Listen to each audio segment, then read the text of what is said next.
¿De qué sirve recibir al mundo con los brazos abiertos si terminamos echando a nuestra propia gente? Bienvenidos, hoy analizamos por qué México parece cuidar más al visitante que al mexicano.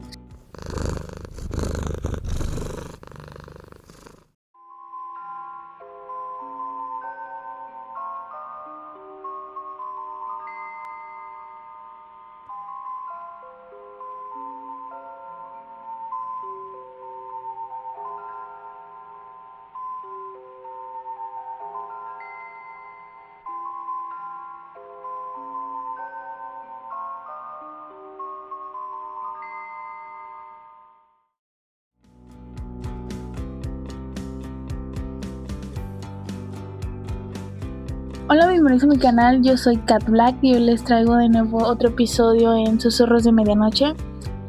Y hoy vamos a presentar una percepción frecuente entre muchos ciudadanos, que es que en ciertas áreas las autoridades parecen dar prioridad a intereses externos o visitantes antes que las necesidades de la población local. Hoy analizaremos los puntos que generan esta opinión, escuchando también visiones distintas. Lista breve de los temas que voy a tratar en este video: preparación para el Mundial de Fútbol, marco legal y situación de extranjeros, gentrificación y cambios en el uso del suelo, apoyo a empresas nacionales versus extranjeras, seguridad, desapariciones y justicia, manejo de recursos públicos. Cabe aclarar que quiero volver a aclarar algo: no soy experta en derecho, economía ni política. Todo lo que he compartido hoy es mi análisis basado en lo que he visto, escuchado y revisado en fuentes públicas, pero no representa una verdad absoluta. Como advertí al principio, no hablo de grupos completos, ni juzgo a todos por igual. Mis comentarios son dirigidos a situaciones concretas y decisiones que generan debate. Te invito a contrastar siempre esta información con otras fuentes, consultar a personas que saben más del tema y sacar tus propias conclusiones. De ahí eso en fuera, sigamos. El primer tema: la preparación tardía para el Mundial de Fútbol. El Mundial 2026 está funcionando como acelerador de obras, pero también como espejo de un problema más viejo, porque varias intervenciones parecen priorizar la imagen internacional y los corredores para visitantes, mientras persisten rezagos en movilidad cotidiana, mantenimiento y servicios urbanos. Al mismo tiempo, la defensa oficial y empresarial sostiene que sí habrá beneficios en empleo, conectividad y proyección económica, aunque el impacto macro total sea limitado. Panorama del conflicto. El debate no es solo deportivo, es urbano, económico y político. En México, las obras ligadas al Mundial 2026 han sido descritas por algunos medios como avanzando, con retrasos y con sobrecostos, mientras otros subrayan que el verdadero valor está en dejar infraestructura útil más allá del torneo. La FIFA confirma que el torneo será la primera Copa del Mundo con 48 equipos y 3 países sede, lo que eleva la presión logística sobre México, especialmente en Ciudad de México, Guadalajara y Monterrey. Aunque actualmente se estén como poniendo en duda las decisiones de la FIFA, en general la FIFA, por acusaciones sobre estar ya manipulado los resultados del mismo. Así que, pero bueno, la crítica principal. La crítica más repetida es que se invierte donde habrá cámaras, turistas y transmisión internacional, no necesariamente donde la población necesita soluciones diarias. Un reportaje de obras Punto de Expansión señala que no hay nuevas autopistas específicas para el Mundial y que el reto real está en operar una red ya existente, con cuellos de botella en casetas, accesos urbanos y zonas de alta demanda.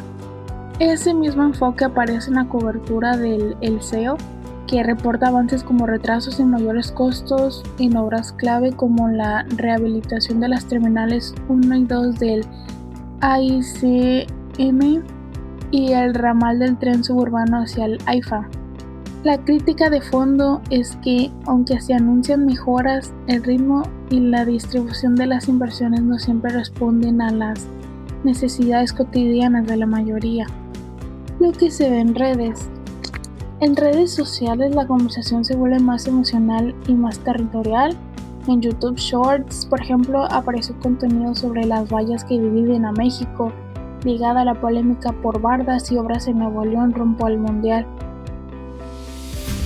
La polémica se ha encendido en Nuevo León, México, luego de que la instalación de bardas, vallas verdes y muros en distintas zonas del estado desatara críticas y un intenso debate en redes sociales. Diversos ciudadanos y sectores críticos aseguran que estas estructuras estarían siendo utilizadas para ocultar colonias vulnerables y sectores de escasos recursos, justo cuando Monterrey se prepara para recibir el Mundial de 2026 como una de las sedes del torneo. Las imágenes se han viralizado rápidamente y han reavivado la discusión sobre la desigualdad social en una de las regiones más industrializadas del país. Sin embargo, las autoridades de Nuevo León rechazan estas acusaciones y sostienen que las obras forman parte de programas de rehabilitación urbana y mejoramiento de espacios públicos de cara a la cita mundialista. Mientras la controversia continúa, numerosos ciudadanos han pedido que los esfuerzos se enfoquen en resolver las necesidades de las comunidades más vulnerables y no únicamente en mejorar la imagen de la ciudad ante la llegada de millones de visitantes y la atención del mundo entero.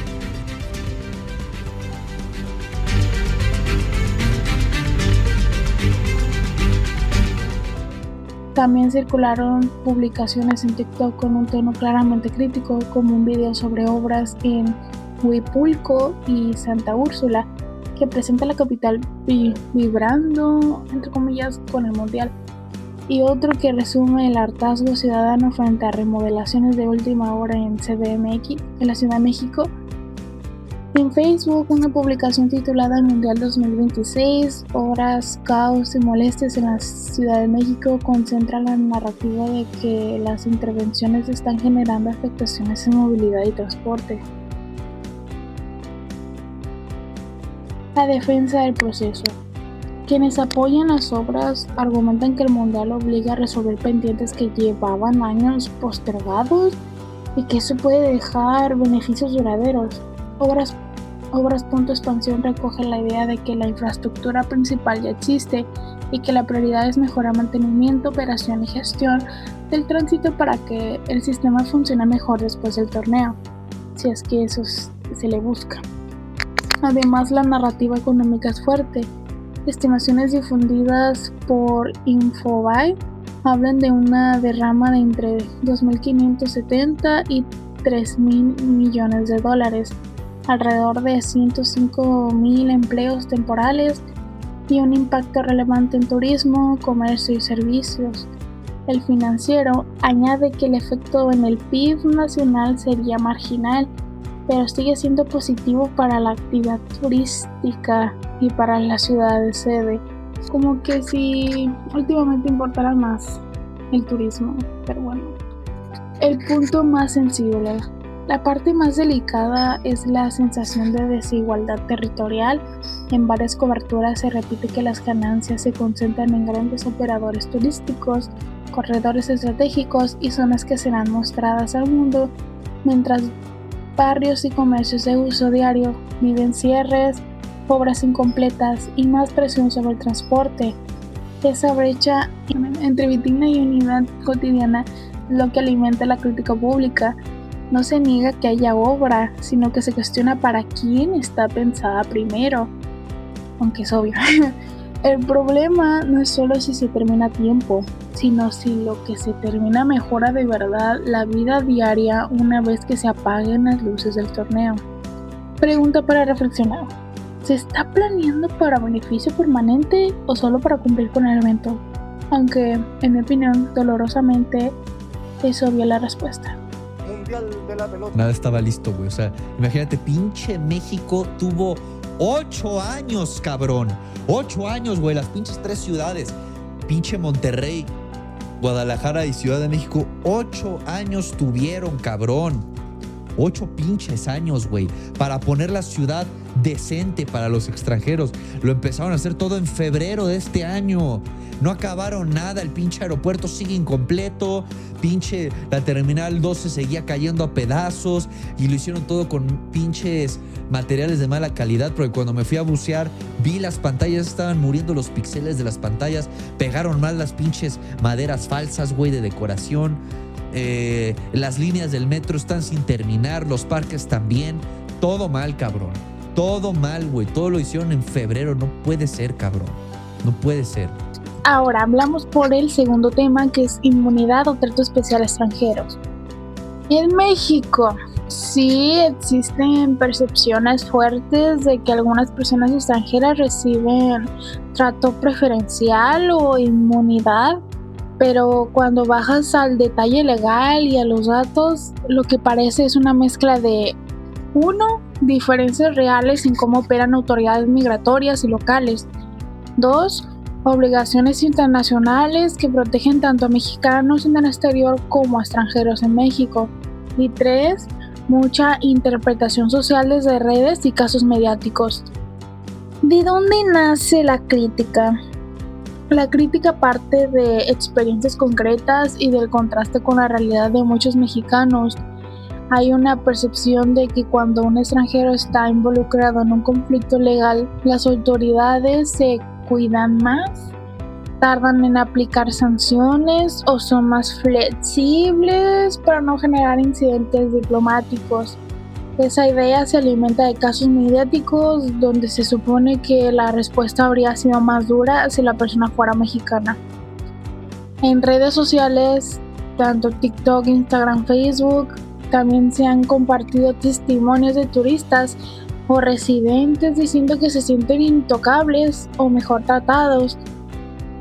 Claramente tenemos los casos de ladies y lords, así que lo que refuerza la narrativa de que basta traer otra nacionalidad para tener cierta protección simbólica.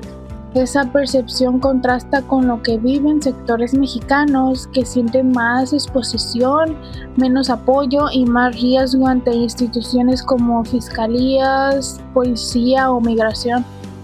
Al mismo tiempo existe el reverso, extranjeros que denuncian maltrato, discriminación o decisiones arbitrarias, sobre todo en frontera sur y aeropuertos, lo que rompe la noción de inmunidad total y muestra que el trato depende mucho del perfil de la persona, tanto la clase, el origen, el color de piel, el tipo de viaje, etc. Denuncias y testimonios. Cuando se revisan denuncias y notas recientes, la foto se vuelve más compleja. La prensa ha documentado un aumento muy fuerte de quejas por violaciones a derechos humanos de migrantes y personas extranjeras en tránsito por México. Por ejemplo, El País reporta que la Comisión Mexicana de Ayuda a Refugiados, el COMAR, registró un aumento de 247% en denuncias en los últimos años y que muchas quedan sin atender, con relatos de retenciones injustificadas, falta de información y condiciones precarias. La Jornada y otros medios recogen denuncias sistemáticas de maltrato por parte de agentes del Instituto Nacional de Migración, el INMI, creo que así se pronuncia, incluyendo revisiones abusivas, uso excesivo de la fuerza y amenazas, lo que apunta más a violencia institucional que a privilegios. En el caso de turistas, Infobae ha reportado cómo se multiplican los testimonios de colombianos inadmitidos en aeropuertos mexicanos.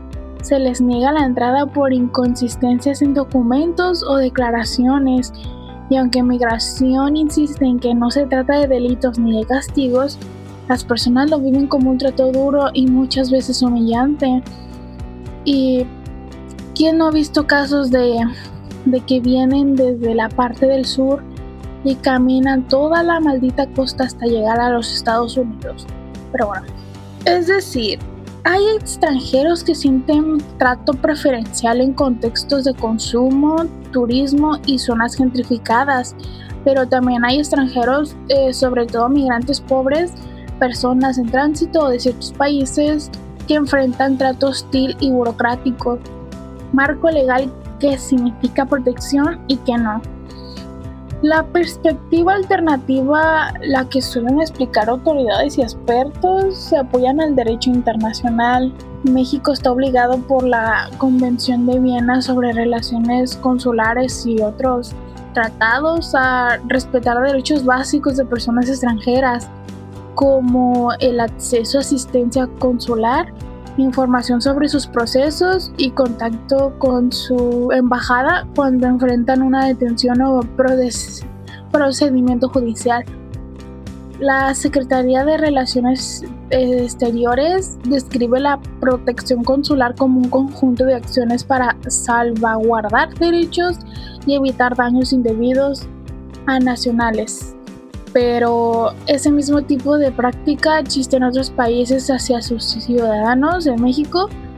No es una protección absoluta ni significa que alguien quede por encima de la ley, aunque bueno, eso pone en duda en todo.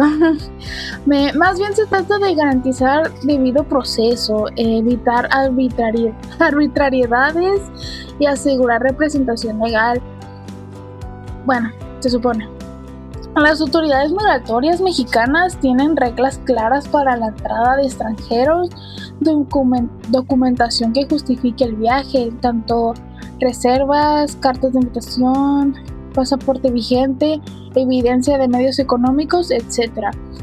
La figura de inadmisión que se ha vuelto tan polémica no es técnicamente una sanción penal, sino una decisión administrativa cuando alguien no cumple los requisitos. Desde ese punto de vista, lo que muchas personas perciben como trato especial, embajadas interviniendo, tiempos de espera distintos, explicaciones extra, responde a obligaciones internacionales y no a una inmunidad personal por nacionalidad, según lo que investigué. Otra cosa es que lo que veamos como trato especial sea más común en la vida cotidiana. ¿Por qué se interpreta como inmunidad? En la práctica hay elementos que hacen que los marcos legales se perciban como privilegio. Cuando una embajada interviene para pedir información o acompañar el caso de un nacional detenido, desde fuera puede verse como lo están protegiendo de más, especialmente si no existe un equivalente visible para mexicanos pobres que enfrentan detenciones sin asesoría. Las diferencias de clase, idioma y capital social también juegan. Un extranjero con recursos, abogados y redes suele tener más herramientas para hacer valer sus derechos, mientras un mexicano sin respaldo enfrenta más obstáculos, aunque sobre el papel las normas sean las mismas. En redes se amplifican tanto los casos de dureza y como inadmisiones, deportaciones, como los casos de flexibilidad, que son los arreglos o salidas negociadas, y eso alimenta la idea de que las autoridades modulan su respuesta según el país de origen o el posible costo diplomático. Así, la sensación de inmunidad nace no solo del texto legal, sino del contraste entre cómo se ve actuar el Estado con distintos grupos: turistas en zonas cuidadas, expatriados con contratos formales frente a migrantes pobres, mexicanos desplazados o víctimas de violencia sin acompañamiento consular. Voces críticas versus explicaciones oficiales. Por un lado, hay ciudadanos que señalan que algunos extranjeros pueden cometer faltas o incluso delitos menores y reciben trato más paciente, más cuidadoso o menos estigmatizante que mexicanos en situaciones similares, y que la respuesta del Estado tarda más cuando el caso involucra intereses diplomáticos. Esa práctica se apoya sobre todo en percepciones, casos mediáticos y el contraste con la experiencia nacional de impunidad selectiva. Por otro lado, la postura oficial subraya que México no puede ignorar tratados ni acuerdos, debe respetar la protección consular, seguir normas de derecho internacional y coordinarse con otros países en temas migratorios y judiciales. Desde ahí se insiste en que no existe inmunidad personal, sino garantías mínimas que también se reclaman para mexicanos en el extranjero. Se supone. Entre ambas narrativas hay un espacio donde se cruzan desigualdades de clase, racismo, xenofobia y desconfianza general hacia el Estado. Yo muy libre mencionando estos temas sin censura, aprovechando que no monetizo. Y ahí es donde la idea de trato especial a extranjeros se vuelve un símbolo. No solo habla de leyes, sino de quien se siente protegido y quien se siente desechable. Pregunta para reflexionar. ¿Hay una aplicación equitativa de la ley para todos, sin importar origen o nacionalidad? He notado porque yo veo que de vez en cuando he salido a entrevistar a gente en la calle. Ya los extranjeros no te dan entrevistas, güey, porque ya saben que los ridiculizan o que siempre es para algo malo, quedan mal, o sobre todo que chances están de una manera ilegal aquí. Entonces no quieren. No, está en proceso, Hans, está en proceso, pero está muy largo ese video. No. La cruda situación que están viviendo los pobres migrantes norteamericanos acá en México. Su pobreza es espiritual. Eso es muy cierto, güey. Qué señor más sabio. Son los únicos hijos de cola que sufren de... El tercer tema a tratar. Gentrificación extrema. Yo aquí en mi guión no quise tratar de mencionar a cierta coreanita porque no me quería emperrar más de lo que ya estoy, ¿ok? Trato de ser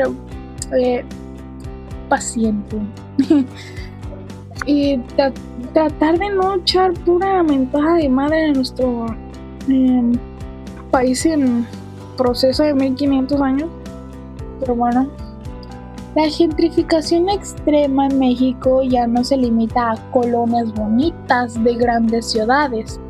Hoy golpea con fuerza zonas turísticas, corredores de playa y barrios que se vuelven atractivos para inversión, renta corta y segunda residencia. El patrón es bastante claro: suben las rentas, se encarece la vivienda, se desplaza población local y el mercado se reorganiza alrededor de visitantes, inversionistas y plataformas de estancia temporal. ¿Cómo funciona este maldito fenómeno? La dinámica empieza cuando una zona gana valor por turismo, conectividad o estatus urbano.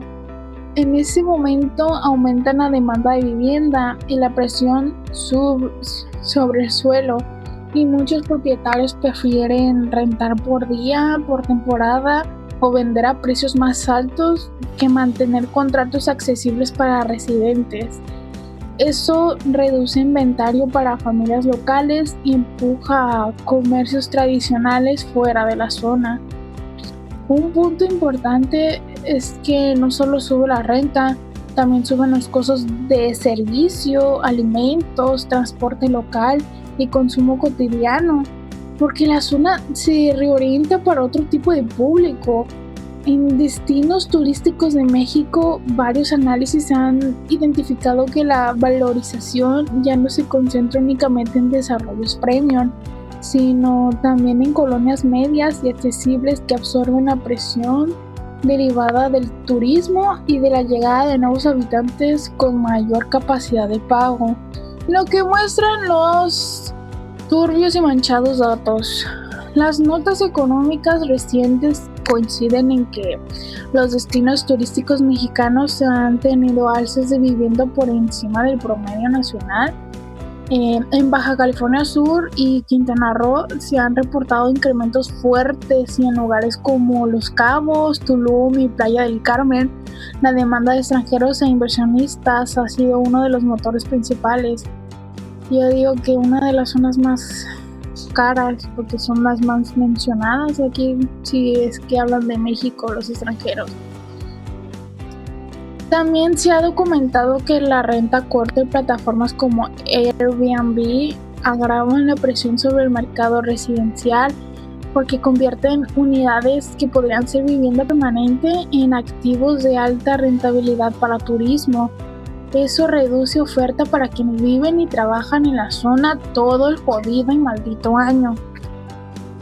Un dato útil: es que algunos análisis ya hablan de una relación estadística robusta entre gasto turístico y aumento del precio por metro cuadrado en mercados mexicanos receptores.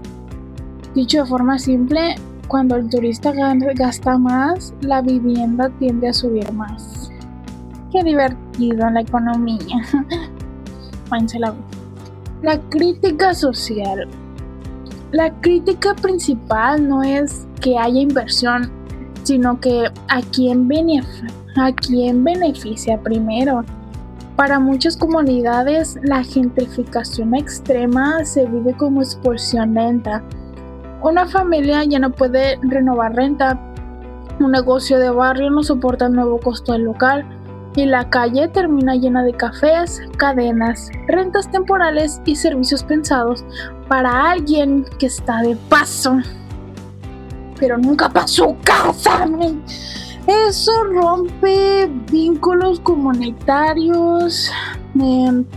La escuela, la tortillería, la farmacia y la tiendita dejan de sostenerse cuando el vecindario se vuelve un producto inmobiliario. Por eso el fenómeno se percibe no solo como cambio urbano, sino como pérdida de memoria social y de pertenencia, como el triste caso de la compañía de Boeing. No nos dejes, Boeing. La defensa económica.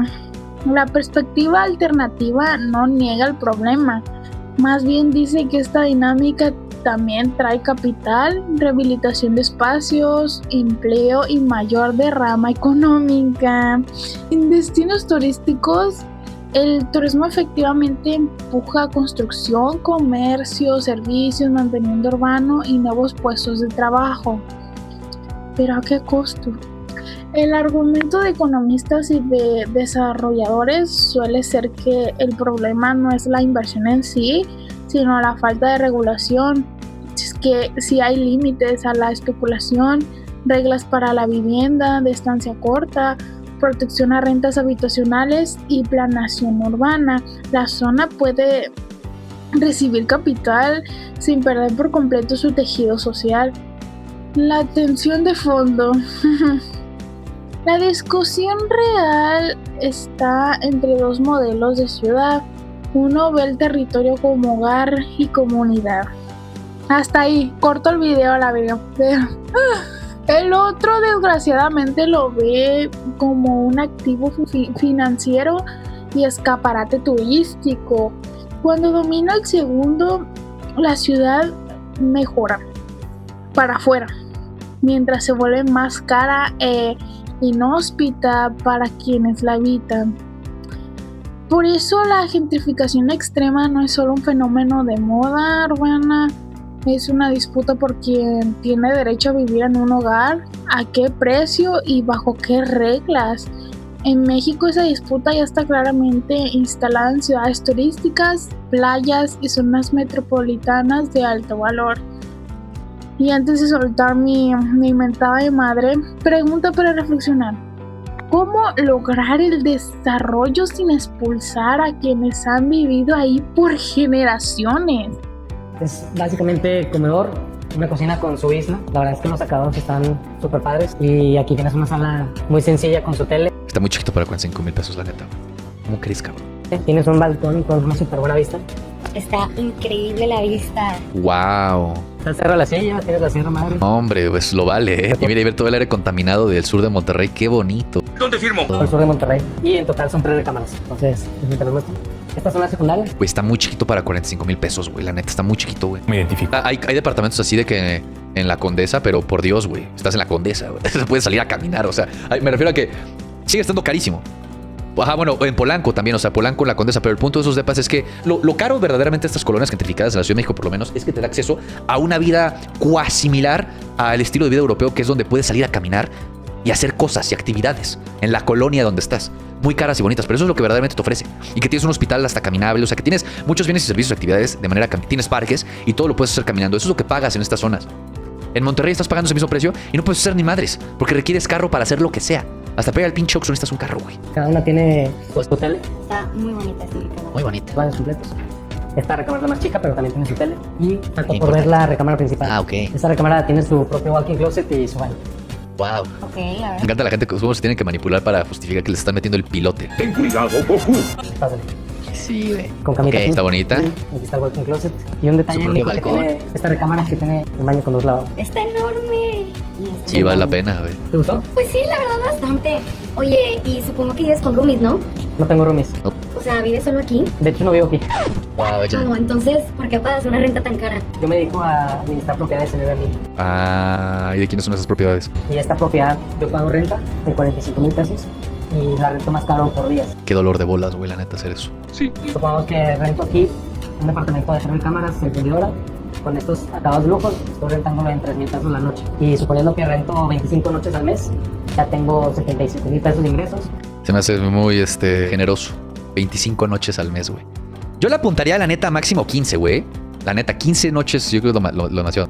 Ah, y aparte, sí, o sea, si esto fuera real, obviamente, como dice Monkey, es ilegal, porque a menos de que lo hayas estipulado en el contrato con a quien le estás rentando, subrentar es ilegal, güey, también, dependiendo de tu contrato. Mal acá. Algo no está bien. Pago 45 de renta, pone que pague 5,000 pesos de luz y ya me quedan 25. Yo creo que paga más de 5,000 pesos de luz, ¿no? Porque en Monterrey usa el aire acondicionado. Entonces siempre tiene que estar esa madre prendida, güey. Sí, ningún dueño quisiera eso. No, exactamente. ¿Y qué más? Sí, se me hace muy generoso que lo va a rentar 25 noches, güey. La neta. Porque que no, en teoría, bueno, no sé, o sea, ponle que sí, si estuviera en chinga, rentándose, pues hacen checkout a las 11 y lo entregas al siguiente a las 3 de la tarde para que te dé tiempo de limpiar. Pero no, güey, no da. O sea, Matemáticas, hijo. siento que son las proyecciones muy, muy ambiguas, güey. Realistas, 10 noches sí te las podían rentar al mes. Entonces estarías ganando solo 30,000 pesos, güey. 45,000, de hecho. O sea, si fuera solo la mitad del mes, apenas si te cubre la renta, pero exactamente todos los gastos de servicios que pedo, güey. Aquí es la mentira y la trampa de que, ay, sí, haz tu Airbnb, güey. Esos bastos me mintieron. Digo, a menos de que tú hagas todo eso y súmate la pizza de administrar un Airbnb de solo uno, sin tener que pagarle a alguien más. Wow, pues sí, es una muy buen business, ¿no? Sí, es buen negocio y también para apoyar a la gentrificación aquí en Monterrey. Apoyar. Pues a ver si me enseñas un poco, porque la verdad está muy bien el depa y muy buenas utilidades. Sí, aparte Monterrey, exactamente, güey. O sea, yo no veo por qué alguien iría, dijeras, fuera la Roma Condesa, bueno, güey. ¿Sabes que esos depas sí podrían rentarse 25 noches al mes? Porque tiene un flujo constante de gente extranjera o gente de otros estados que vienen a la Ciudad de México que hacen esas zonas bonitas. Ese te puedo decir que ahora le va. Claro que esas propiedades sí te puedo decir que se rentan 25 noches, güey. Pero aún así, cabrón. O sea, pero no estás contemplando todos los costos de operación y los riesgos que hay. O sea, ajá. A menos que sea tuyo o principalmente de inmobiliarias, no hay manera, güey, que sea negocio. Despierta. No es real. Ese mercado está más que acaparado desde hace 8 años, güey, por diferencias inmobiliarias. Entonces, pues no, llegaste tarde a la carrera. Bueno, hay que seguir con... Sigamos. Entonces vamos a empezar con crisis humanitaria en la Condesa. Los sufren mucho entre brunches y rentadas de dólares. El brunch es caro, güey. Es muy caro el brunch. Debo de admitir que me volví adicto al bruncheo, a mi desayuno de señoras. Mi chisme de señoras lo reconozco. Soy adicto al brunch. No estoy bromeando, güey. Esto está bien en el Parque México, no me acuerdo cómo se llama este restaurante, pero está buenón. Buenón, O sea, nada espectacular. Muy caro solo por la zona. Es uno de los Félix, creo que se llama. principales temas de la actualidad. Por eso nos hemos trasladado hasta acá, Colonia Condesa, lugar donde la migración ha pegado duro, sobre todo. Durísimo, güey. Vean, aquí está lleno de extranjeros, güey. La neta, ayer en la Condesa no ves a un solo mex. Cobrar pisos que te extorsionan. Es tanta. O sea, es que llega el grupo criminal de turno de tu localidad y aparte que tú tienes que pagar renta, o sea, para tener tu local generalmente, tienes que pagarle al crimen porque te permite estar ahí. O sea, no obtienes ningún beneficio. Es vil extorsión. Fuera de estos pequeños lugares en México, en la Ciudad de México en específico, en todos los lugares te cobran piso.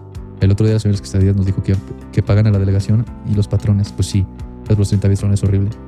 En la Condesa. A la delegación le tienen que pagar por el permiso de que tengan su puesto ambulante, pero no sabe que alguien más también. A los puestos, ahí está. Bueno, puta. Bueno, ahí fuera, ni siquiera los puestitos de la calle se libran de estas colonias. Gracias, Luna. Gracias por los 50 bits. Triste, pero sí. En Tepoztlán no cobran piso. Bueno, hasta que alguien se adueñe, Luis. Es terrible. No son migrantes, son expats. Sí, está horrible, Fonse. Terrible estas personas. Sí me enoja un poco, la neta, O sea, no es que tanta xenofobia, pero a mí sí me molesta mucho salir. Y digo, no tiene nada de malo que hayan turistas y extranjeros, pero sí me recontracaga los huevos ver este tipo de personas que, güey, solo vienen unos meses a México a vivir la vida en un Airbnb, ya saben, porque México is so cheap. Y se van, güey, ya. Y luego exigen que les hables en su pinche idioma. O sea, son unos totales irrespetuosos. Sí me molesta bastante. Ahora, no quiere decir que la mayoría de personas que viven temporalmente en estas colonias sean así. Personalmente he visto y he platicado con algunas personas que sí tratan de integrarse. O sea, que sí está dentro de sus planes quedarse en México ya un largo tiempo, güey, unos años. y ya por eso aprenden el idioma, hablan español, tratan de relacionarse con su localidad, con las personas alrededor de los departamentos donde viven, puestos en la calle, restaurantes, se integran. Pero otros hijos de su cola madre no, y eso es lo que verdaderamente emperra, ¿verdad? Y güey, siempre que vas a un lugar, pues tratas de hablar el idioma de ese lugar. Obviamente el inglés está como el estándar porque pinche hegemonía estadounidense asquerosa, pero tratas, güey, o sea, como tú estás invitado en otro país, de perdida yo trato de aprenderme buenos días, buenas tardes, hola, por favor, gracias, hasta luego. O sea, te aprendes unas palabritas y ya, güey, para indicar como que, güey, te interesa el lugar. Pero los pinches estadounidenses, güey, son curiosamente los únicos que no son así. O sea, son los que, güey, llegan acá y a cualquier otro país y se sacan su pilín y piensan que, güey, se los tienes que andar cromando porque son estadounidenses. No, a ver, no digo que todos, pero sí un gran cacho de la población que visita estos lugares. Y esos son los que me enojan bastante. El cuarto tema a tratar: apoyo a empresas extranjeras frente a nacionales. ¿Por qué los puse juntos? Mira, yo no sé, apenas me di cuenta y ya me dio coraje. Sí hay una base real para esa crítica, pero no en el sentido de que México abandone automáticamente a las empresas nacionales. Sí lo hace. Más bien, el Estado sí tiene una estrategia de mierda clara para atraer capital extranjero, simplificar trámites y ofrecer estímulos. Y eso a veces hace que las pymes mexicanas sientan que compiten en desventaja.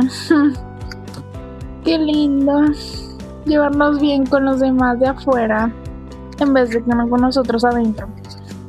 ¿Qué dice la crítica?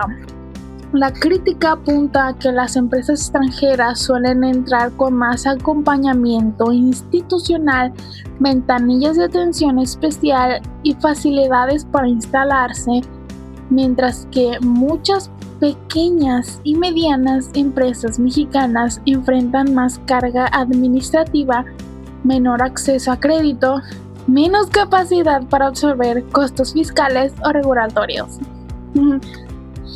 Esa percepción gana fuerza cuando se comparan los recursos de una multinacional con los de un negocio local que opera con márgenes muy reducidos. Pero pues también existe la sensación de que ciertos proyectos de inversión reciben apoyos públicos más visibles que el tejido productivo local. En estados como el de México, por ejemplo, hay dependencias dedicadas específicamente a orientar y acompañar a empresas de capital extranjero con seguimiento continuo y vínculos con dependencias federales, estatales y municipales. ¿Qué muestran las políticas? Del lado oficial, México sí está diseñando un entorno pro inversión, según la ventanilla única para inversionistas.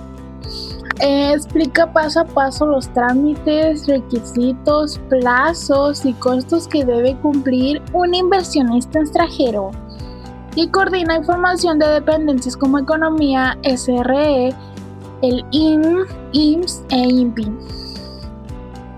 Además, el decreto de estímulos fiscales publicado en 2025 establece deducciones inmediatas para inversiones en activo fijo nuevo y deducciones adicionales por capacitación e innovación, con el argumento de fortalecer proveeduría local, regional y cadenas de valor. El propio texto oficial señala que los estímulos buscan hacer más eficientes los incentivos a empresas extranjeras relocalizadas, pero también impulsar a empresas nacionales que puedan integrarse a esas cadenas. ¿Por qué los pymes sienten la diferencia? La parte sensible está en la asimetría real de capacidades. Una gran empresa extranjera llega con capital, abogados, experiencia regulatoria y capacidad para soportar tiempos de instalación. Una pyme mexicana suele depender de flujo diario, crédito caro y poco margen para pagar gestoría, permisos o cambios fiscales. Por eso, aunque el discurso oficial diga que los estímulos son para todos los contribuyentes que cumplen requisitos, en la práctica las empresas grandes suelen tener más facilidad para aprovecharlos. El resultado es que la política puede ser técnicamente neutral, pero socialmente percibida como más favorable al capital externo. La defensa económica. La perspectiva alternativa es sólida. Atraer inversión extranjera sí trae empleo, tecnología, nuevos mercados y derrama económica. Bancomex y otras instancias públicas presentan la inversión de capital extranjero como una vía para generar empleo y desarrollo comunitario, mientras organismos como el PNUD también hablan de mecanismos para facilitar y promover esa inversión. Además, la estrategia de nearshoring y el Plan México intentan justamente que la llegada de capital no se quede en ensamblaje o consumo, sino que arrastre capacitación, innovación y proveedores locales. En teoría, eso puede fortalecer tanto a la industria nacional como a las pymes que logren integrarse a la cadena de suministro. En teoría. Pero ya ven cómo México emplea su teoría, ¿verdad? La gran práctica de México. El punto de equilibrio. La pregunta clave no es si debe haber inversión extranjera, porque sí puede ser útil, sino si el beneficio se distribuye de manera equilibrada. Si la política pública solo facilita la entrada del capital externo y no corrige las barreras que frenan las empresas mexicanas, la brecha se amplía. En cambio, si la inversión externa se usa para transferir tecnología, abrir mercados y crear encadenamientos con proveedores locales, entonces sí puede haber un efecto positivo más amplio. El problema es que eso requiere regulación, seguimiento y políticas específicas para pymes, no solo entusiasmo por atraer capital. Nadie. Marx en el 1848. No sé si alguien más ya ha pensado en esto, pero es que me causa una duda impresionante y maybe voy a sonar muy tonta, pero quiero saber, ¿quién es dueño de la luz, güey? O sea, ¿quién es dueño de la luz y del wifi? Real, o sea, porque ¿en qué momento de la nada desapareció Luz y Fuerza? Luz y Fuerza del Centro, la empresa del gobierno, y luego se convirtió en una privada llamada CFE. ¿En qué momento, güey? ¿En qué momento? ¿Qué pasó ahí? ¿Qué pasó con la privatización de los servicios del gobierno? ¿Qué pasó ahí? ¿Cuándo pasó esto? ¿Salinas de Gortari qué? ¿Quién? Y del agua. O sea, ¿por qué tenemos que pagar agua, luz, internet? ¿Y por qué Coca-Cola tiene acceso a... También pinche... ¿Cómo se llama? Y Nestlé tienen acceso a nuestro subsuelo y luego dejan sin Chiapas con agua. ¿Qué pasó ahí? Cuentan que la ve Maradona y dice esta playera está perfecta y que las tienen que confeccionar, y de hecho ahí en el video ves cómo la confeccionan. La FIFA está demandando a Tepito por playeras.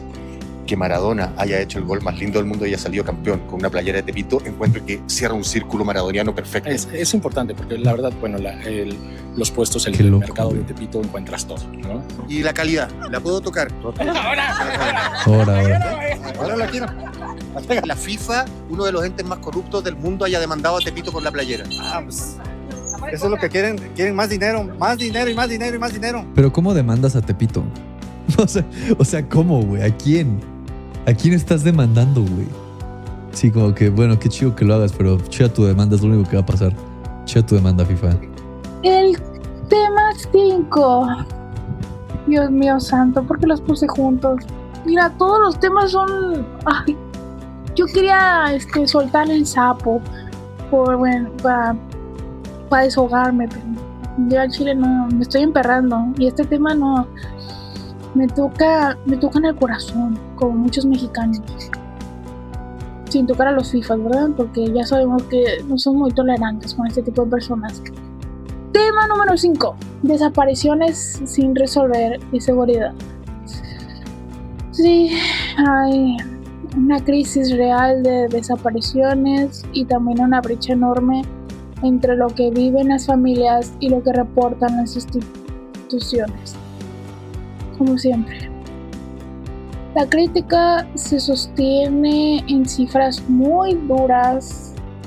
Organismos internacionales han señalado que en México hay más de 110,000 personas desaparecidas sin resolver desde 1962, y reportes recientes hablan de más de 130,000 casos registrados con miles de investigaciones activas apenas en una fracción mínima. ¿Qué muestra la maldita crítica? Para muchas familias, el problema no es solo que falten resultados, sino que el Estado llegue tarde, como siempre, investigue mal o simplemente no dé abasto el hijo de su madre. Pero bueno, la narrativa de seguridad como prioridad pierde credibilidad cuando se ve que miles de casos siguen sin localizarse, que hay impunidad muy alta y que las búsquedas terminan recayendo en colectivos ciudadanos. Hay además una sensación de abandono porque la desaparición no siempre se atiende como emergencia absoluta cuando debería serlo. O sea, es tu propio país, ¿no sientes que te falta algo? ¿Te falta alguien? El Comité de Derechos Humanos de la ONU advirtió que la investigación deficiente deja un número escaso de sentencias y alimenta una impunidad casi absoluta, mientras que muchas desapariciones de mujeres, niñas y adolescentes siguen en aumento. Si querías aumentar un número, ese no era el número, ¿sabes?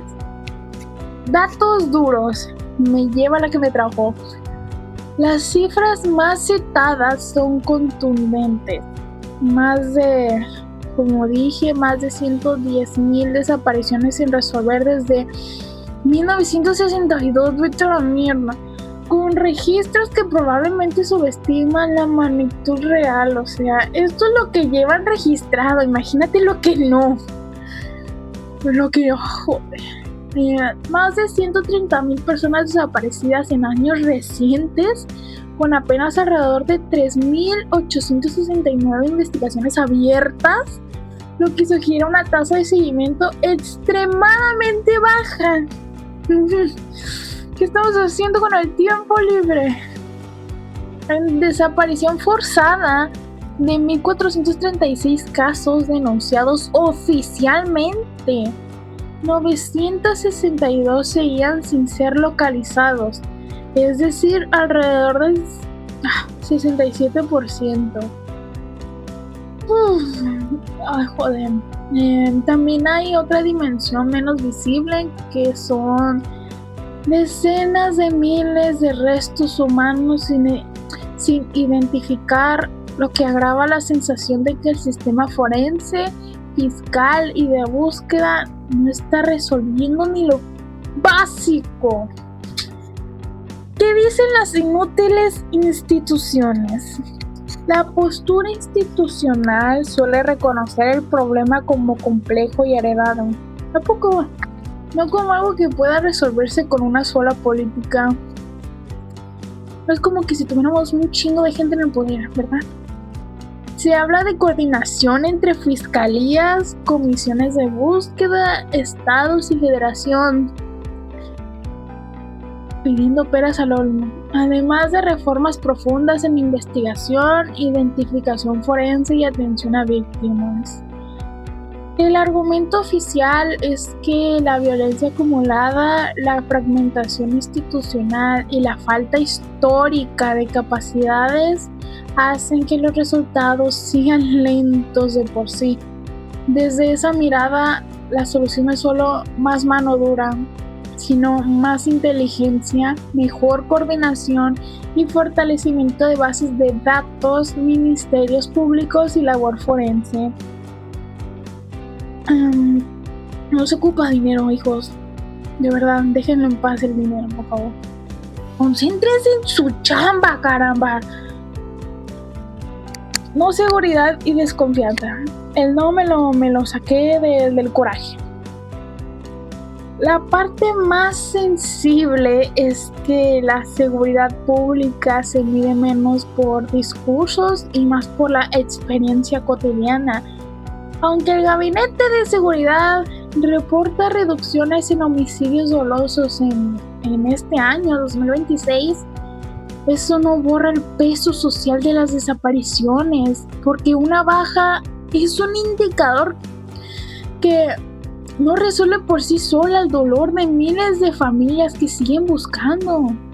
Y aunque los encuentren, el dolor va a seguir ahí, aunque será menos porque sabrán dónde están.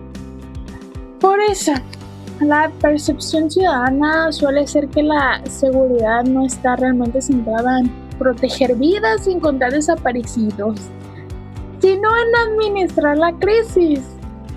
Cuando las familias hacen búsquedas por su cuenta y la respuesta oficial es lenta, se consolida la idea de desatención estructural. Pues, ¿qué más le vamos a hacer? Pregunta para reflexionar antes de mentarle la madre aquí a la poca gente que me ve. ¿Por qué persisten estos problemas? ¿Y qué cambios se requieren para dar respuesta a las familias? Y ahí fue donde unos hijos de su pinche madre, 3 güeyes, agarraron las lonas de los desaparecidos que las madres buscadoras llevaron y lo usaron para cubrirse de la pinche lluvia. Hijos de su pinche madre. Luego se pusieron a amedrentar a un cabrón, a un reportero, y luego empezó a decirle que pinches malas madres. Nada, güey, que coman culo esos cabrones, güey.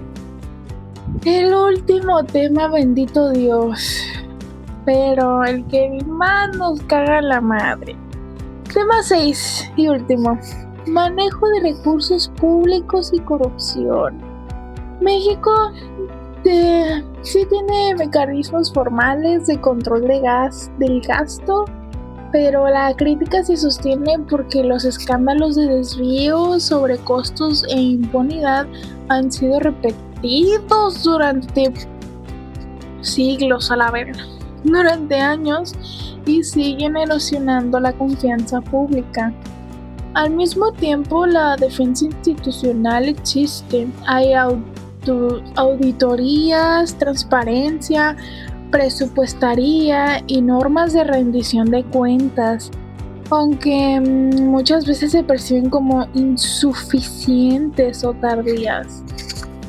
¿Qué alimenta nuestra hambre? Digo, la crítica. La percepción de corrupción nace de una idea muy simple. El dinero público debería ir a salud, educación, seguridad y servicios básicos, pero con frecuencia termina asociado a desvíos, contratos opacos o redes de complicidad, o se lo meten por el fundillo. El recuento sin embargo, habla de 25 fraudes sin castigo y los que vienen entre 2000 y 2025. Ay, Dios mío. Desde la Casa Blanca hasta Segalmex, y subraya que el patrón se repite entre sexenios, partidos y niveles de gobierno. En esa misma pedorra línea, Nexos documenta que en Segalmex hubo desvíos acumulados, investigaciones tardías y una justicia que se aplica de forma selectiva. ¡Qué novedad! Mientras la revisión de la cuenta pública de 2021 detectó irregularidades por más de 83,000 millones de pesos, con una parte importante todavía sin aclarar. Ese tipo de cifras refuerza la sensación de que el problema no es aislado, sino estructural, como ya sabemos, pero bueno, pura teoría, nos falta la práctica. Desde hace 25 años o más, no más. Casos emblemáticos. Segalmex se convirtió en el símbolo más fuerte del periodo reciente porque concentró denuncias, observaciones de auditoría y una narrativa de impunidad muy visible. El país reportó que la ASF detectó posibles desvíos por más de 15,000 millones de pesos entre 2019 y el 2021. Y que hasta ese momento no había altos mandos enjuiciados, como siempre. Además, el expediente mostró cómo operaban compras simuladas, triangulación de recursos y empresas involucradas en fraudes. También hay antecedentes históricos y políticos que pesan mucho en la memoria pública, como podemos recordar.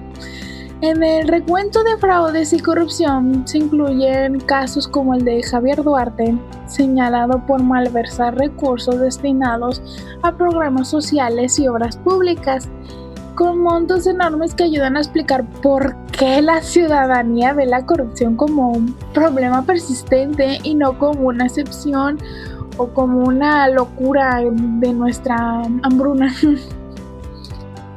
¿Qué dicen los controladores? Los controles. La perspectiva alternativa tiene base legal e institucional. Claro que sí, por la teoría. México sí cuenta con la Auditoría Superior de la Federación, portales de transparencia presupuestaria, mecanismos de acceso a la información y marcos normativos que obligan a informar cómo se usa el dinero público. ¿Cierto? Presidente.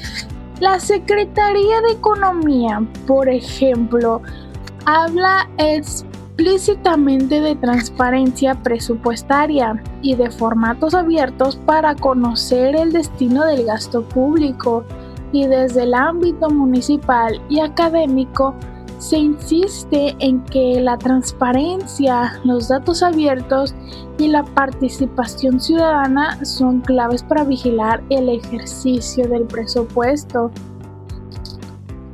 ¿Por qué no nos basta el dinero? ¿Por qué no nos basta con tener reglas?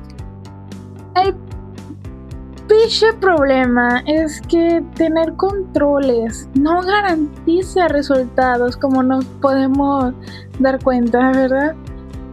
Si las auditorías detectan irregularidades, pero los procesos avanzan lento o no terminan en sanciones firmes, la ciudadanía interpreta que el sistema protege más que corrige.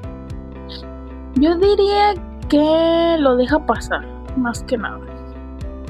Por eso la sensación social suele ser de impunidad. El Estado publica información que no siempre logra convertirla en castigo, reparación del daño o prevención efectiva.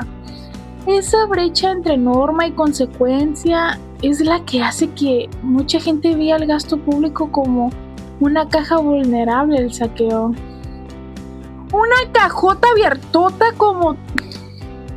La pregunta de fondo. La discusión real no es si existen leyes, porque sí existen, pero ahí están como el pinche reglamento de la escuela, donde ni la escuela la respeta. La discusión en sí, si esas leyes alcanzan para frenar el desvío o si solo administran el escándalo después de ocurrido. Cuando los recursos que deberían fortalecer hospitales, escuelas, patrullas o carreteras terminan en redes de corrupción, el problema deja de ser técnico y se vuelve moral y político. Algo que quiero agregar es que una vez mi madre me comentó que había, no sé si es su asociación o por así decirlo, un programa. Y de hecho que me salió mucho en anuncios de mi jueguito cuando intentaba ganar monedas, pero bueno, no viene al caso. De que me salían anuncios de esta aplicación llamada El Afore, que sonaba bonita, claro, en sus pinches anuncios. Había un anuncio de eso que me sonaba bien. Era dirigido creo que para los jóvenes adultos, que me parece algo muy infantil. No sé, como que nos llamaban brutos, por así decirlo, en esta estética de muñequitos explicando algo tan importante como lo es El Afore. Pero bueno, es que me pareció tan absurdo que lo silencié y miré a otro lado porque joder, dije, no quiero ver más esos muñequitos explicando algo tan importante como ahorrar dinero, un guardadito para tu yo del futuro, como ellos decían. Ay, no, era muy infantil y me dio mucho asco. No sé qué influencer de pacotilla de TikTok lo hizo, pero la neta espero que te dé mucha vergüenza. Ok, o sea, no está bien jugar con muñequitos, digo. Yo tengo una colección abandonada, por cierto, ¿verdad? Porque está muy cara, pero bueno, o sea, no, o sea, cada quien eso de los muñequitos, pero explicarlo así, no somos niños, ¿sabes? Afore. Bueno, a lo que venía. Mi mamá una vez me platicó que ella está en lo del Afore, pero que se enteró que no me acuerdo quién está pues eso. ¿Quién es el dueño? Creo que era una mujer. No voy a decir nada al respecto. Era una mujer encargada del Afore que decidió tomar gran partísima del dinero del Afore, que por supuesto no era de ella, ni siquiera es del Afore. El Afore se encarga de cuidarlo, ¿sabes? En plan, cuidar tu pinche arbolito de dinero. No, literalmente esa vieja tomó todos los árboles de dinero, todos los pininos de la gente que creyó en el Afore, gran parte de ese pinche bosque hermoso, y lo tomó como una excusa barata de ni siquiera del pinche coraje. No me acuerdo de qué me dijo mi mamá, que para qué lo ocuparía esa señora, esa vieja, esa señora, que a este punto, mira, no tiene justificación, porque en primera ese dinero no te pertenecía, y si querías hacer algo de provecho con él, hazlo con tu propio dinero, ¿sabes? Pero bueno, pero al final de cuentas ese dinero obviamente se lo rateó. Así que fue, o sea, creo que independientemente del programa, si es de gubernamental o no, porque creo que no es del gobierno, sino aquí lo pondré de pantalla, pero que sí, creo que 85% estoy segura de que no es del gobierno, porque lo vi en sus anuncios, creo. Aún así se robaron ese dinero. No sé cómo lo van a recuperar, pero bueno. O sea, digitalmente, entre comillas, está. Como todo el mundo, como las criptomonedas, digitalmente está. O como los juegos físicos. Digo, como los juegos digitales. Con esto de la PlayStation. Pero al final de cuentas, si no lo tienes a la mano físicamente, realmente no existe. Está en tu cabecita. En esa esperanza, a punto de desaparecer por esta pinche sociedad. Pero bueno, eso ya fue como desahogamiento, porque tenía en mente meterlo, pero no quería como meterlo estructuralmente o echarme más tarea. Pero bueno, solo agregaré la tarea que me dejé por ahí, si es de gobierno o no, pero eso ya es otra cosa.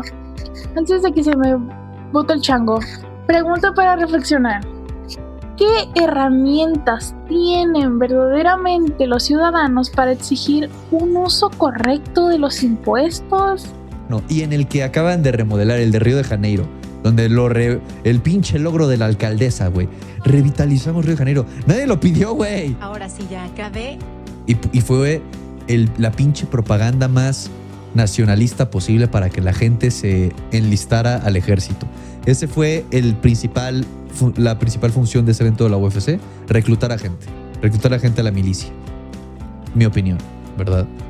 Y todo estaba con inteligencia artificial. Todos los anuncios, anunció su moneda, que ya podían comprar la Trump Coin, una moneda de oro, con un pinche centenario, güey, pero con la jeta de Trump. Horrible. Los jets, pasaron jets, o sea, con dinero del estado, güey, de la gente, horrible. Ahora sí, miradas desde la calle, bien entrevistas. Desde que agregué esta sección a los podcasts, bueno, en lo de el feminismo radical, me gustó muchísimo, y más el editar estos escenarios de entrevistas, así que lo volví a hacer, solo con 3 personitas. 3 perfiles. Pero bueno, no basta con cifras ni discursos, lo que vale la voz de quienes viven estas decisiones en su día a día. Por eso, hablé con 3 personas con historias muy distintas, pero todas mexicanas que pagan aquí, viven aquí y esperan que el país les dé el puto respeto que se merecen. Vamos a escucharlas. Tenemos el perfil 1, jubilado, 50 años en adelante. El señor que trabajó toda la vida para este país y ahora ve que se cuida más al visitante que a quien construyó lo que ya hay. Visión general. Llevó décadas cumpliendo con su trabajo, pagando impuestos y siguiendo las reglas. Ahora que le toca recibir lo que le corresponde, ve que las autoridades se apuran por complacer a quien viene de afuera, mientras necesidades básicas como salud, calles o seguridad se quedan atrás. Suele decir, a nosotros nos exigieron cumplir con todo y ahora nos tratan como si no importáramos. Antes se cuidaba primero a la gente de aquí, eso se perdió. Lo que esperamos sacar, la perspectiva de quien ha visto pasar muchos gobiernos, la comparación de cómo se trataba antes al ciudadano y cómo se hace ahora, y la sensación de abandono después de toda una vida de esfuerzo. Después de tantos años viviendo aquí y trabajando en México, ¿sientes que el gobierno valora igual a quienes vivimos aquí siempre que a quienes vienen de visita o de paso? Es dependiendo de las circunstancias, pero igual los que trabajamos aquí, hemos vivido aquí, sabemos valorar lo que tenemos, y el gobierno depende también en un porcentaje muy alto de los que trabajamos y generamos impuestos aquí. ¿Qué piensas cuando ves que se apuran obras y recursos para el mundial, pero servicios como salud o apoyo a jubilados avanzan muy lento? Todo es comercial y lo que da rápido economía, si es lo que se tiene que apurar. A veces eso es lo que más enfoca, lo que da más rápido economía. ¿Has visto que a veces se le da más facilidades o respeto a personas extranjeras que a nosotros mismos? ¿Cómo te hace sentir eso? Ahorita ya no, ahorita ya está el parejo. Además, hasta con todo lo que se está originando por la guerra política, ya se está dando menos apoyo a los extranjeros, ahorita se apoya más a los mexicanos, así que por esa parte ya estamos al parejo de eso. Para ti, ¿cuál debería ser la primera prioridad de cualquier gobierno? ¿Cuidar primero a su propia gente o buscar quedar bien con el resto del mundo? Cuidar primero a su propia gente, ya que ahorita ya estamos más preocupados por lo que pasa al exterior, por las guerras y todo eso. Ahorita lo que debemos preocuparnos es por los de aquí, los que estamos aquí en México. Tenemos el perfil 2, joven de zona gentrificada, de 22 a 32 años, la que buscaba un lugar para empezar su vida y encontró que su propio país se la está cerrando. Visión general. Aún hace pocos años se mudó a una ciudad o zona que se volvió muy popular entre extranjeros e inversionistas. Al principio le pareció bien que llegara gente nueva, pero pronto vio cómo subieron los precios hasta dejar de poder pagar renta, comida o servicios, y cómo los negocios locales se fueron cerrando. Comenta, no estoy en contra de que vengan, pero no debemos pagar nosotros el precio. Llegué buscándome el lugar aquí y ahora siento que sobro. Lo que esperamos sacar. La experiencia fresca de cómo cambia un lugar en muy poco tiempo, o el hecho de que llegas a un lugar gentrificado, cómo afecta el encarecimiento a gente joven que apenas empieza y si cree que hay forma de recibir a otros sin expulsar a los locales. ¿Cómo ha cambiado el lugar donde vives desde que empezó a llegar más gente extranjera o inversión de afuera? Sí, ha cambiado bastante, ya que cada vez más siguen construyendo edificios que privan de la visibilidad hacia la playa, e incluso casi es imposible poder acceder con esa misma facilidad que antes, por lo mismo que la mayor parte de la orilla de la playa ha sido privatizada. ¿Te ha pasado que los precios suben tanto que ya casi no puedes quedarte ahí, aunque tú sí vives y trabajas en México? Sí, actualmente vivo en una zona en la que es muy turística y los precios son demasiado elevados por lo mismo de los extranjeros y es casi difícil que suban el sueldo acorde a cómo está pues los insumos necesarios para poder vivir cómodamente. ¿Crees que el gobierno pone reglas para que la gente de aquí no se quede sin lugar o prefiere complacer a quienes tienen más dinero? A como he visto actualmente, se ha visto desplazado la mayor población nacional que habita en el lugar por querer hacer más edificios y atraer más a extranjeros. Así que sí estoy totalmente segura que prefieren complacer a quienes tienen más dinero y ir desplazando a los que vivimos aquí y que trabajamos aquí actualmente. ¿Qué te gustaría que hicieran para que todos podamos vivir bien? Quienes viven aquí siempre, quienes llegamos hace poco y quienes vienen de visita. Me gustaría que hubiera un equilibrio para que tanto hubiera la posibilidad de que recibiera a los turistas, pero sin desplazar o que se sientan menospreciados o no vistos los que trabajamos y vivimos aquí, y que en sí mantenemos pues vivo el lugar, además de los extranjeros, porque nosotros mantenemos en pie todos los locales, todo lo que pues atrae a los extranjeros, y no se me hace justo que sigamos siendo desplazados solamente por que el dinero es el que domina a las masas. Tenemos el último perfil, el joven estudiante / trabajador informal de 18 a 30 años, el que busca cómo salir adelante, ve las noticias en redes y no entiende por qué no se arregla lo importante. No soy yo, Ambición general. Está al tanto de lo que pasa por internet, conoce las denuncias de corrupción y los casos de desapariciones y le preocupa mucho qué país le espera. Suele decir, tenemos todo para estar mejor, pero se nos va el dinero en cosas que no nos sirven. ¿Cómo vamos a presumir el mundial si aquí no hay seguridad? O no es que esté mal recibir a otros, pero primero debemos estar bien nosotros. Lo que esperamos sacar, la mirada crítica de las nuevas generaciones, la prioridad que le dan a la justicia y la seguridad, y la confusión entre lo que se presenta como buena imagen y lo que es la realidad. ¿Crees que el gobierno le da más importancia a cómo se ve México ante el mundo que a resolver los problemas que nos duelen a nosotros? Sí, yo creo que en muchas ocasiones lo he pensado. Yo no tengo problema con que México tenga una buena imagen ante el mundo, pero es primordial enfocarse en resolver problemas que afectan a los mexicanos todos los días, como la violencia, la inseguridad, la salud y sobre todo las injusticias. ¿Qué piensas cuando ves que se mueven millones para obras del mundial, pero no hay respuestas claras para las familias de las personas desaparecidas? Se me hace muy triste, desesperante y frustrante. No estoy en contra de que se hagan eventos importantes para el mundial, pero si se le quiere dar visibilidad a nuestro país, siento que hay temas más urgentes. Primero debemos estar bien nosotros como mexicanos y después dar esa imagen ante el mundo. Yo creo que no le debemos de dar una imagen al mundo que no tenemos.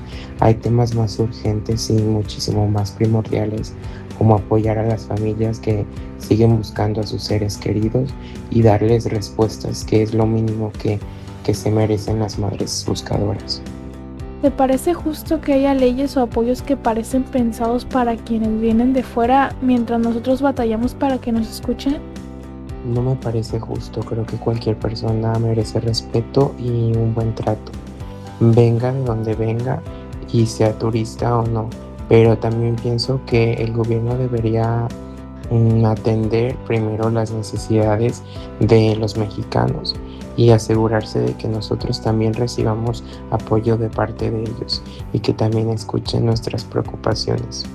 ¿Crees que se podría recibir bien a los extranjeros sin dejar de atender primero las necesidades de los mexicanos? ¿Cómo crees que se debería de hacer? Es algo que otros países hacen y yo creo que es obvio que sí se puede. Una cosa no debería de excluir a la otra. México puede ser un país hospitalario con los extranjeros y al mismo tiempo darle prioridad a resolver problemas a su propia gente, a sus propios ciudadanos y a su propia población. Lo ideal yo creo que sería que hubiera un equilibrio y que los recursos se administraran de manera responsable para beneficiar a todos, no solo a los turistas, porque siempre se les da mucha prioridad a ellos. Y yo siento que es muy injusto que dejen de poner las necesidades de los mexicanos primero. Por fin ya me callo. Conclusión y cierre, bendito Dios. En resumen, pinches temas que escogí a la verga. Yo que me quería desahogar y empecé muy emperrada. Bueno, en conclusión, lo que vimos no es solo una sola verdad cerrada, sino un debate que divide mucho la opinión pública. Por un lado está la percepción de que las prioridades están mal puestas, que se protege más la imagen, la inversión o el evento que las necesidades cotidianas de la misma gente que vive aquí. Por otro lado están las explicaciones que hablan de reglas, acuerdos internacionales y beneficios que en teoría deberían verse a largo plazo. ¿A largo plazo? No, valiendo choto. Al final, el conflicto no solo es económico o político, sino también social. Mucho que ver lo social. ¿Quién se siente escuchado? ¿Quién se siente desplazado? ¿Y quién termina cargando el costo de las decisiones? La invitación es clara: informarse en fuentes confiables, comparar datos y no quedarse solo con la primera versión que aparezca en redes o en titulares.